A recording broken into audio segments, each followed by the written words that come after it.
Hello everyone, welcome to the OMB frequency, welcome to my channel. It is now April 2nd, 2022, and yesterday was April 1st, 2022. The new moon, it was the new moon, beginning of the next moon cycle in tropical Aries and sidereal Pisces. And this is the beginning of a new series that I want to explore around ideas of practically living a timeless life, or living life practically as if like time, because time isn't linear. So I've been trying to think about how to practically incorporate that into my life, and I've found that it's kind of unformed me, and then I've been thinking of ways to like have it form me again, some type of structure. And so I will be exploring the moon cycle and how that has in some ways helped shape time as I explore timelessness. For future watching, please check out my poetry series, where I share poetry that I've written or channeled, and then do readings on them based on, you know, whatever the topic of the poem is. The messages for the series are timeless. All my videos, I want to say they are timeless messages.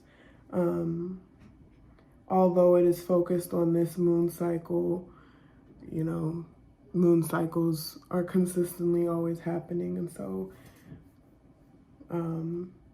it is timeless messages. If you're called to watch the video, then welcome at any time. This video will be for the new moon to the waxing crescent next Saturday.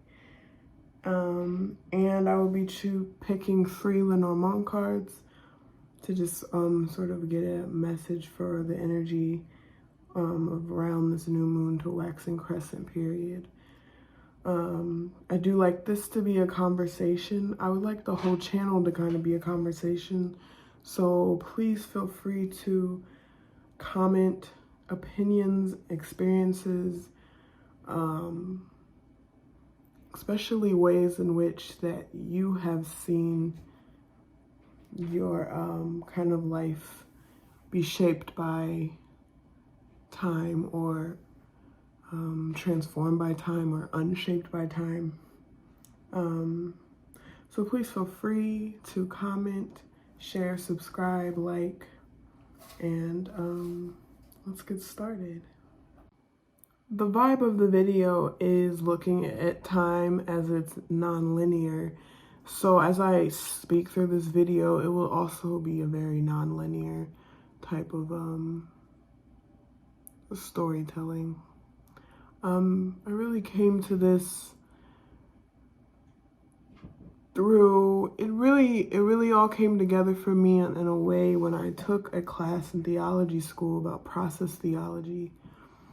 And, you know, when you're in academia around like whiteness, they like to add a lot of like words, new words to things, and redefine things, and claim new ideas. But when I learned about process theology, it really just had me thinking about ancestry and indigenous ways of thinking about ancestry, and how ancestors already connect us to a sort of non-linearity of time and existence, especially when you expand the idea of ancestor beyond just humans, a la Alexis Pauline Gumbs, from my knowledge. You know, like ancestors being everything that has formed you, shaped you, influenced you, and made you. And so that goes beyond just like the humans that have done that, but you know, all of the energy, all of the plants, the animals, the suns, the sun, the moon, the microorganisms in the ocean, you know, all of the energy that shaped you. But even if we just focus on humans, there's already in ancestral reverence and indigenous ways of looking at ancestry, a sort of like process theology. And process theology is just the idea that I'm not gonna get in like deep into it, but generally it's the idea that the creation story in the Bible was an ongoing process, a process that's still happening and that will not stop and that did not begin. It just is. It's always in process. So God said a word, the vibe, the frequency, the energy was put out there, and it is still traveling throughout, you know, the process of creation, which is now.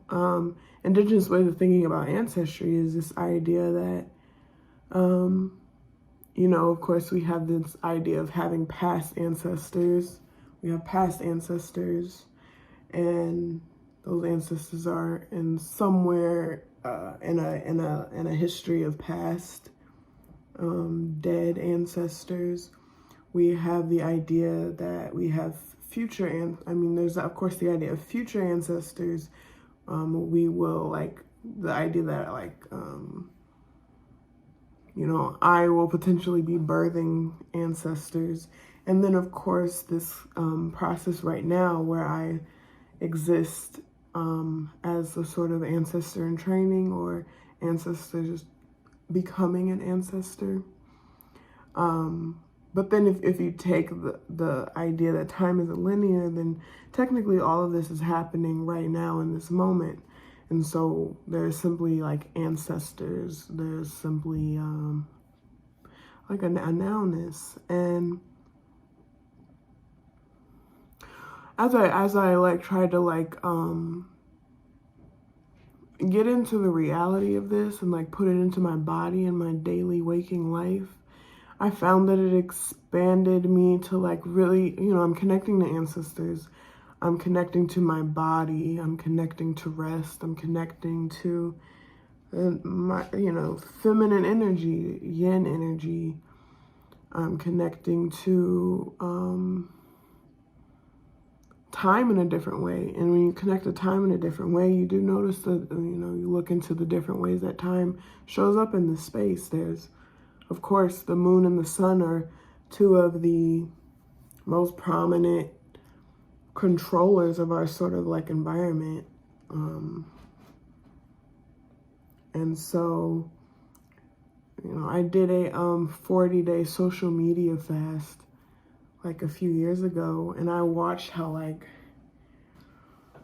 by not looking on my phone, which because of course time is connected to control and power, our phones, entertainment, the time is the ultimate currency. If you can place devotion to time, to energy, to attention to something, it has worth. And so, of course, you know, in capitalism and society, it is of utmost importance that our time and attention is directed to something that profits somebody. And so I did this social media fast for 40 days, and I like woke up and, you know, within the first few days, I would like wake up and I would get this thing done and that thing done, and I'd get this thing done, and I would get all these things done for school or for just like my own enjoyment, or like taking a walk or doing yoga or going swimming. I just had like a whole list of things that I wanted to do. And then I would do them and then look up and it's like only 3 o'clock. And so it really shifted my whole idea of like, what am I like devoting my time to? What am I giving my time to? It felt like I was bending time, like doing some sort of time magic where all of a sudden I had time to do things. All of a sudden I was productive. All of a sudden I'm creating all of these things and still have time to just do nothing. You know, nothing, to just like rest, to just sit down or watch something. Like, it was wild. It was a wild kind of experiment. I love to like experiment with life. And so, yeah, and so as I looked into like, as I moved deeper into timelessness and rest, it like completely unfolds. It really does move you into this yin energy of like, and yin energy is all about like kind of chaos. It's illusionary, it's chaos, it's just open space, which is, there's no structure into it. It's like very 12th housey.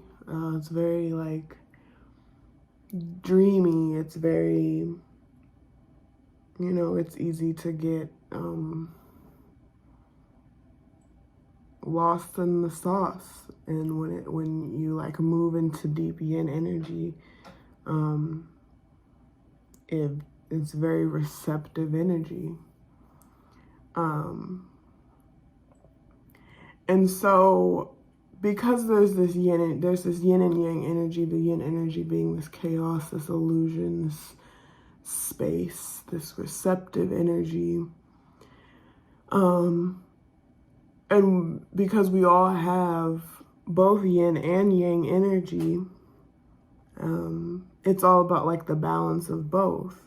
And so as I moved into this like timelessness, this rest, this, you know, embracing my yin energy, I found it became harder and harder in a way to sort of like live structured like in society. I don't know. Like I could really get lost in it. I have like 12th house placements. I can really get lost in rest and just being in my own space, doing my own thing on my own time. I love it. It's literally privilege to the max. Like, you know, the one thing that makes celebrity so privileged and like, it's because they can literally, you know, not even celebrities, but like just people with money and time. Having time is such like an abundant thing, because you can literally just wake up and have time to do, you know, just like think about like how radical it is to wake up and you have time and you can spend that time however you want. That's like the ultimate privilege, the ultimate abundance. So yeah, I realized I needed some structure. I needed some form of like time management, but I didn't want to go into the normal. I don't want to always be tied to the Monday, Tuesday, Wednesday line of things. And so when I would find myself like kind of nervous about like, you know, what do I need to do? I would pull out my moon calendar and look at what the moon was doing right now, and it would help a lot. Usually it would be like, oh, the moon is void. That's why I don't want to do anything. Or, oh, the moon is, it was usually times of rest, you know, when I needed to rest, like when the moon was in rest mode, like the end right before the new moon, where I would be like, oh, I'm like freaking out about not doing anything because I don't need to be doing anything. And so, yes, this is all just like a conversation on this balance of like, you know, living in yin and yang energy, living with timelessness, time and the structure of time.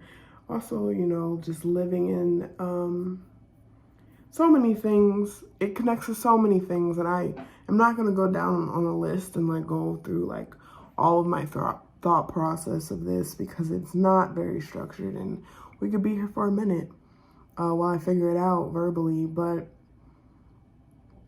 this video is on the new moon and waxing crescent for April of 2022. It is a timeless message. And so, yeah, the new moon to the waxing crescent in April. And so the story of this moon cycle begins with the new moon. And I have picked 3 Lenormand cards to kind of speak to the message of this new moon, the waxing crescent energy. I'll be using Grandma Baby's Black Gold Lenormand cards. And the message I got was actually really incredible. So as I'm talking about like this timelessness of living with ancestors, of like living in this timeless space, especially connected to ancestry, it was just a perfect message. I don't know, let's it began with the fox. The fox is a card about healing. And it's basically a card that says, okay, like I was saying before with my story of like doing this 40-day fast, social media fast, I was in a space where I could take time. I could really take my time, really expand my time, and really have control over my time. And so I took it. And this is a time, the fox card is a card of healing. And it literally speaks about like, if you find yourself in a new stage of life where you do have more time, where you can carve out more time, where you do have this increased sense of stability or steadiness or safety, that gives you like way more space to heal.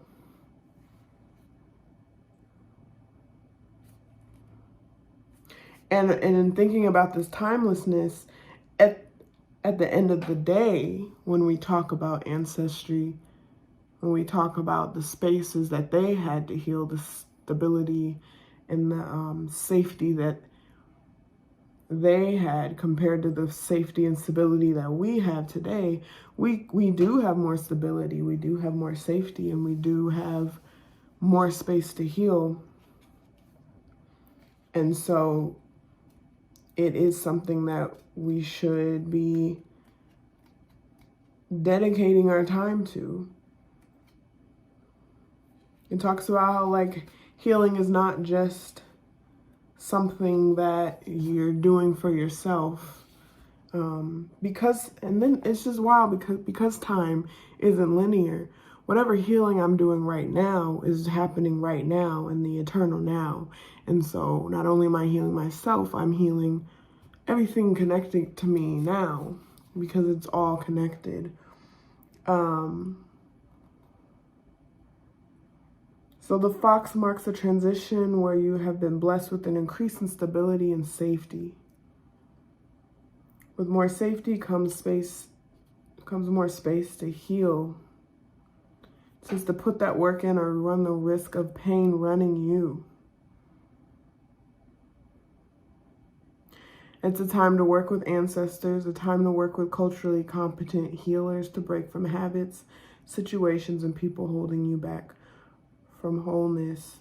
Healing is a lifelong commitment, constantly growing, shedding, and pivoting. This is a timeless message of timeless focus and timeless healing and timeless connections to timeless issues. Like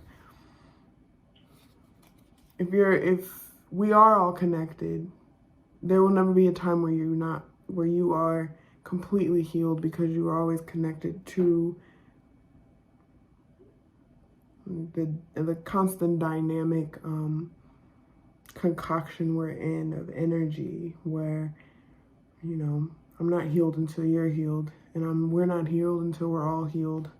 And so there's always work to do on healing. There's always space.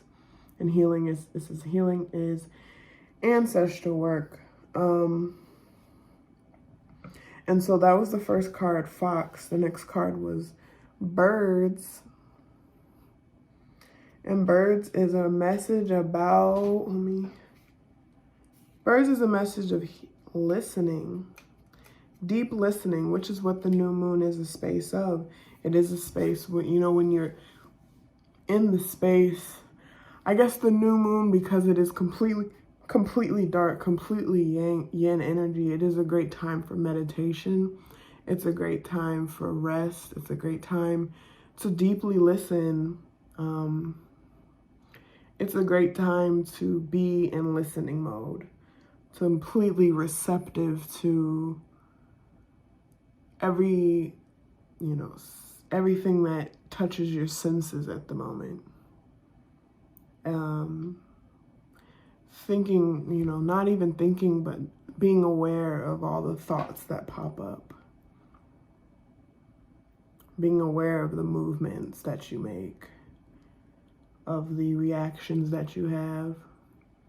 Being very receptive to how you move.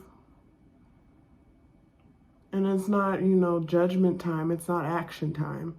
It's not response time. It's just time to really become aware and to really listen and to really watch. Tuning into solutions. Let me go back to the card because it's trying to find words for what the card is already saying. Birds carry messages from spirit, but you must still yourself and listen. Tune into the solutions calling to be distinguished above a cacophony of noise. May the song be as clear as a prayer.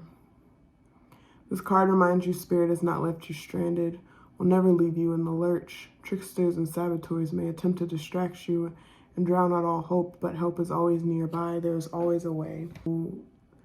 Yeah, the new moon and waxing crescent time being a time to really put attention into healing work, the constant healing work, and listening to, because it can be very overwhelming to have all the healing work to do, to be aware of all the healing work and all of the ways that you need to change this or that or restructure that, but you can't heal it all at the same time, all the time, working on everything, being overwhelmed with all of the flaws you might be seeing or all of the ways that you can improve. And so for the new moon waxing crescent, it's a good time to really focus on healing, but listening to exactly what comes up in the cycle. If you're listening, you start to notice what is the loudest thing that is coming through. What's the next thing that might be the intentional focus of this moon cycle or this next time that and not being not being caught up in the there's so much to heal, there's so much to do, where do I even start?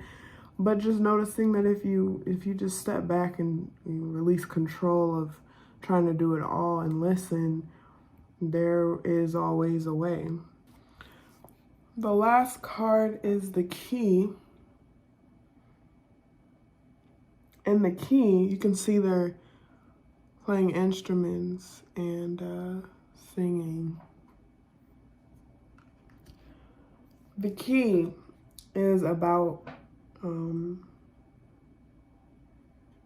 solutions. It says the key is Black spiritual legacy. The key is ceremony and resilience. It's in our drums and our movement. It's in the stories we tell, traditions, all of these things that have survived a relentless cultural genocide. The language of our ancestors, generational gifts. And the part I love about this card, it says, the key reminds us that even when we don't think we know, we be knowing.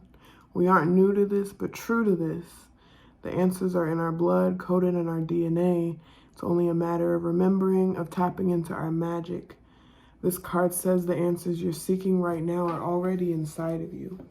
And so, yes, the new moon waxing crescent is a time to completely go inside for answers. You don't have to like do it all. Because as I was saying, this Black spiritual legacy of resilience, we are in a space where we have more stability, more safety, more space to heal. Our ancestors did not have that space. And in many ways did not have that space at all. In many ways, we're just collecting, you know, huge amounts of traumas on a daily basis. And yet, the resilience and the connection to resilience based on like story and tradition and movement and music and culture and memory. This is about connecting to the body, the movement of the body, connecting to ancestry, which is in the DNA, it's in the body. It's a time of rest. It's a time of connecting to the body. It's a time of listening, of connecting to the senses, listening, hearing, watching, observing, dreaming. It's a time of listening to music, playing music, dancing, just getting deep into the body, deep into yin energy. And knowing that you know. And so, you know, time is like always connected to cycles. It's not necessarily a circle, but it's like a spiral that is just continuously getting bigger and bigger. And so there's this like spiral of time happening. There's these cycles of the moon that are constantly happening. There's this spiral in the DNA. There's a spiral in the rings of trees that show like growth through time. There's, you know, there's this spiral that's happening connected to bodies, connected to just some codes in life. Yeah, this I've personally like found this to be extremely helpful because you know, when we hear like, oh, it's the new moon and it's time to set intentions, it's just like, okay, like I could go on and on and on, like especially when you're really in like intentionally healing and on a healing journey. I could write books about what I want to put intention to heal. Like new stuff comes up every day that I'm like ready to change or evolve on or improve on. And so this message was just really, it's you know, easy to hear. Just rest and listen and lay back and, you know, not lay back, but like rest and listen and observe your body, observe your senses. It's really easy to hear. Like I said before, this is the time of the cycle where I struggle the most because I'm just like, you know, ready to like do something new or start something new, and it's really not about that. It's like everything is moving me to like just be still in a way, and not really act.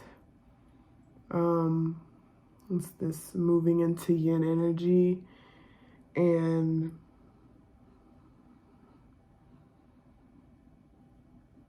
it truly is extremely powerful because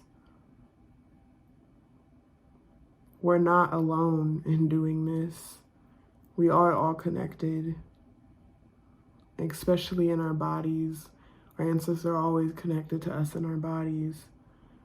We are always connected through time and timelessness. And so, you know, and we are in a space, in a time where we do have way more stability and safety and space to heal. And so nothing that we're doing right now is something our ancestors haven't already been through 10 times over. So there is always a connection to some solution, to some knowledge, to some memory that might not even be your memory, but it's a memory that, you know, it's just a time to like really listen to, you know, where to place your focus next, where to,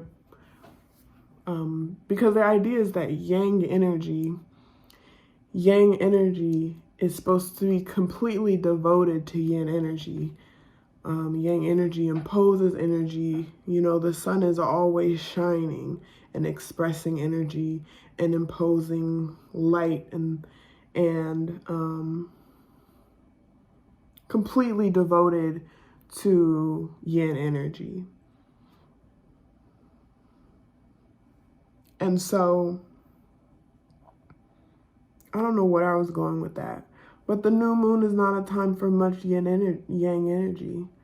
It's not a time where that yang energy needs to devote itself to much of anything except for the, you know, the everyday things we have to do. But it's definitely not a time where yang energy needs to like come in and impose a lot. The sun is not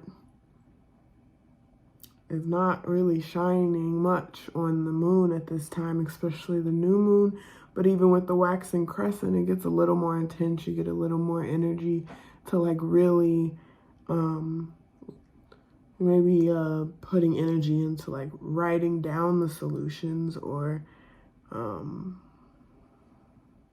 movement. The key card was talking about movement and tapping into like generational gifts and culture and music, and you know, maybe the yang energy is for that necessarily. But yeah, it's definitely a time of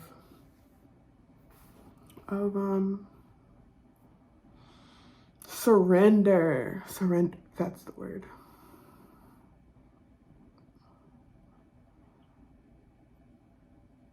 And so yeah, I hope this is helpful.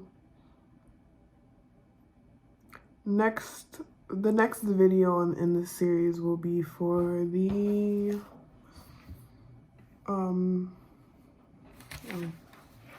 first quarter and waxing gibbous moon, and I will be choosing 3 tarot cards, and it just gets more and more interesting. I've already pulled everything, and I've already pulled all the cards for this new moon, for this moon cycle, and I'm like really excited for how it unfolds. It's such a like beautiful story that only spirit could tell, and that's why I love this work. Only spirit can tell the stories that, you know, come through these you know, only spirit can like move through the story in a way where the cards come out, and it all just kind of comes together. And that is very much how I like to read when it comes to any card pulls. It's like reading and listening to the energy, tapping into the energy, and then the cards come out to sort of give language and shape and structure to the energy and to the story. But it's really just about listening, and that's how I also like to do with personal readings. Completely get out the way of the situation and just let spirit kind of say what comes through. If you would like to book me for a personal reading, the information will be in the description box, as well as my social media, and any other information that might be relevant. Thank you for subscribing. Thank you for sharing. Thank you for commenting. And thank you for please putting your, you know, all your comments and ideas and experiences and any other information you want to share. I will be adding like different resources in the description box as well. And please tune into my poetry series where I share my poetry and pull cards on the poetry as well. So thank you for tuning in to the OMB frequency. Have a good moon cycle.